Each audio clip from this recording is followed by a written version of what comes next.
भगवान राम ने अपने पिता की आज्ञा से 14 साल तक वनवास झेला। वहीं एक मजदूर रामपाल कश्यप ने एक संकल्प के बाद 14 साल तक नंगे पांव में प्रधानमंत्री नरेंद्र मोदी के हाथों जूते पहनकर पूरा किया। दृढ़ संकल्प का यह एक बड़ा उदाहरण है, जिसे रामपाल कश्यप ने 14 साल तक नंगे पांव रहकर पूरा किया। लोगों के ताने सहे, नंगे पैरों में कष्ट सहे, लेकिन अपने संकल्प से नहीं डिगे। दरअसल उसने वर्ष 2012 में संकल्प लिया था कि भाजपा सरकार आने व मोदी के पीएम बनने के बाद ही वे जूते पहनेंगे। इसके बाद भाजपा सरकार भी आ गई और मोदी पीएम भी बन गए, लेकिन मोदी से मुलाकात होते होते 14 साल बीत गए। इन 14 सालों के बावजूद उसने कभी पाँव में जूते नहीं पहने, नंगे पाँव रहे, भाजपा संगठन में काम करते रहे। अब जब प्रधानमंत्री नरेंद्र मोदी को इस बारे में पता चला तो उन्होंने 14 अप्रैल को यमुनानगर में रामपाल कश्यप को बुलाकर अपने हाथों से जूते पहनाए और कहा कि आगे से ऐसा कोई संकल्प नहीं लेना। पीएम ने उनके संकल्प की सराहना भी की, लेकिन अपने कार्यकर्ताओं से अपील भी की कि ऐसा कोई काम न करके समाज हित के काम का संकल्प लें। देखिए क्या बोले रामपाल कश्यप एक बड़े सपने के पूरा होने पर। मैं आज प्रधानमंत्री जी का बहुत बहुत धन्यवाद करता हूँ कि उन्होंने आज मेरे पाँव में जूते चप्पल डाले हैं। मेरे को 14 साल हो गए थे जी अपने पाँव में जूते चप्पल नहीं डाले थे, तो मेरे को अशोक गुजर जी लेके गए वहां पर और वहां मेरे को जूते चप्पल डलवाए गए थी। मेरा प्रण ये था कि भी जब लग पूर्ण बहुमत से जी बीजेपी की सरकार नहीं आएगी, मैं जब तक अपने पाँव में जूते चप्पल नहीं डालूंगा। तो आज प्रधानमंत्री से मिले, क्या बात हुई, क्या पूछा? आज प्रधानमंत्री जी ने मेरे को पूछा कि भी आज आप कैसे फील कर रहे हो। मैंने कहा जी मैंने बहुत खुशी का ठिकाना नहीं है कि आज मेरा पूर्ण हुआ है जी। आज मेरे तो काम क्या करते हैं आप? मजदूरी करता हूँ जी। क्या कहते हैं कि आप छोटे दूसरे क्या करते हैं? मैं दिहाड़ियों करता हूँ जी, दिहाड़ी करता हूँ जी। हाँ जी, तो मुश्किलें तो काफी आती हैं। हाँ जी, मुश्किलें तो आती हैं जी। फिर मेरा मजाक भी बहुत उड़ाया गया कि भी ये तो पागल ऐसे ही घूमता रहता है, तो मैंने किसी की नहीं सुनी जी। तो बीजेपी में पता है आपको? नहीं जी, जो 2010 में थे ओबीसी मोर्चा का था जी मेरे पास। हाँ जी, ओबीसी मोर्चा का। पार्टी के लिए संघर्ष कितना रहा आपका और प्रधानमंत्री से मिलना कैसे हुआ?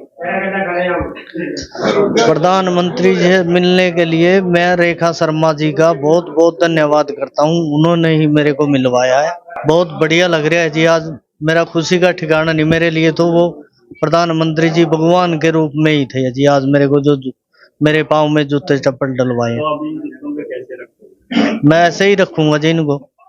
इस तरह से भगवान राम की खड़ा हो, हाँ जी, कैसे रखोगे? बस जैसे भगवान के खड़ाऊ रखे हैं मैं ऐसे ही रखूंगा इनको जूतों को जी। अब तो जूते पैरों में लगे बाद तो नहीं होंगे। नहीं जी नहीं, अब नहीं। प्रधानमंत्री से क्या बात क्या कहे हो आप? वो बोले भी अब तो निकालेंगे ना, अब नहीं निकालूंगा जी। भाई साहब, श्री रामपाल जी को मैं, मेरे ख्याल से मेरी उम्र 36 साल है और मेरे रिश्ते में चाचा जी लगते हैं और कश्यप बिरादरी से हैं। हमारा ब्राह्मणों और कश्यपों का इस गांव में वैसे तो 36 बिरादरी का पूरा प्यार प्रेम, लेकिन इनसे ज्यादा प्यार प्रेम है। ये मिलते जुलते हैं, सारी बातें शेयर करते हैं। जब 2012 के अंदर मेरे गोला हल्का, मेरा हल्का जो रामपाल जी का हल्का सेम ही है, मतलब मेरे गांव के ही हुए तो हल्का भी सेम हुआ। गोला हल्का के अंदर मेरे पास के गांव नागड़ से श्री घनी प्रकाश जी को टिकट मिली थी, तो मेरे गोले हल्के से मेरे ख्याल से बीजेपी को मात्र 18 वोटें मिली थी। और अब उस टाइम 2012 के अंदर श्री रामपाल जी ने एक प्रण लिया था, किसी ने इनके ऊपर ताना मार दिया था, कुछ भी बातें चलती हैं गांव में आपको पता ही है। 2012 में इसको किसी बंदे ने ताना मारा कि बीजेपी की सरकार पूरी उम्र नहीं आएगी। इस बंदे ने उस टाइम निर्णय लिया, भाई अब पूर्ण बहुमत से जब तक बीजेपी की सरकार और भारत के प्रधानमंत्री श्री नरेंद्र मोदी जी नहीं बनते, मैं अपने पांव में जूते नहीं पहनूंगा। और उस बंदे को इसने तड़ाके से कहा था मेरे सामने कि या तो तू गांव छोड़ देना या मैं छोड़ दूंगा। और आज 14 साल हो गए, 2025 आ गए। आज हरियाणा के अंदर भी बीजेपी है और पूरे भारत के अंदर भी बीजेपी है, लेकिन इस बंदे ने बहुत से रिक्वेस्ट की कि भी मुझे नरेंद्र मोदी जी से मिलवा दो, मेरी एक भेंट करवा दो। जैसे श्री राम जी का वनवास 14 साल का था, वैसे इस इंसान का भी वनवास 14 साल का था। और श्री राम जी को 14 साल के बाद अयोध्या का राज मिला और श्री रामपाल कश्यप जी को आज नरेंद्र मोदी जी मिले। अभी अपने मन से व्यथा करते मेरे साथ बात हुई आते ही कि मुझे ऐसा महसूस हुआ कि मुझे आज साक्षात भगवान मिल गए। और इसका जो विस्तार मैं बताता हूं कैसे इस कहानी का सिस्टम चला और कैसे इनको एक राह मिली नरेंद्र मोदी जी से मिलने। मेरा गोला हल्का के अंदर चीका के अंदर खरोदी रोड पे ब्राह्मण धर्मशाला है, उसके अंदर एक हफ्ते पहले श्रीमती रेखा शर्मा जी जो पंचकूला से राज्यसभा सांसद में गई हुई है बीजेपी के वोटों से, वो आए थे और हमने इसकी साक्षात उनसे भेंट करवाई और उनकी पूरी 2012 से आज तक की व्यथा सुनाई।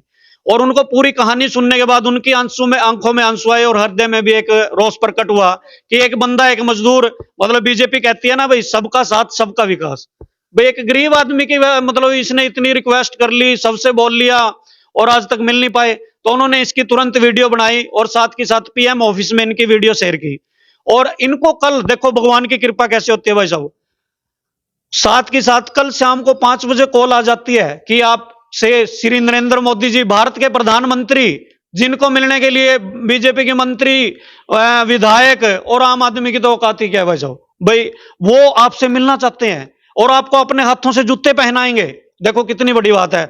और 30 मिनट मैं मतलब आम इंसानों में भी राजनीति के अंदर सशक्त हूं, सारा दिन घूमता फिरता हूं, लेकिन 30 मिनट एक प्रधानमंत्री के जो ऑस्ट्रेलिया, अमेरिका, कनाडा वालों को भी नहीं देते और रामपाल जी को दिए और इनसे वार्तालाप किया, इनके परिवार के बारे में पूछा, भाई आप क्या करते हो, क्या हुआ, कैसे विस्तार रहा, और इनको बोला भी भाई इतना त्याग आपने मेरे लिए किया, कितनी अच्छी बात है। और इनको आज अपने हाथों से जूते पहनाए। रिंकू जी पहले क्या चर्चाएं थी गांव में?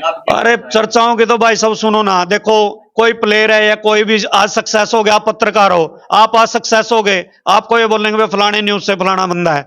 पीछे जब आप फिलते वो कठाई फिर है, फलानी है, बात है, बोना है, तो पागल हो रहा है, मेंटली है। इसका परिवार खुद कहता था, इसकी वाइफ, इसके 2 बच्चे सब कहते थे भाई तो पागल है, मेंटली है। जो परिवार, इसे खुद के लड़के की शादी थी 1 महीने पहले, उस शादी में भी इसने जूते नहीं डाले।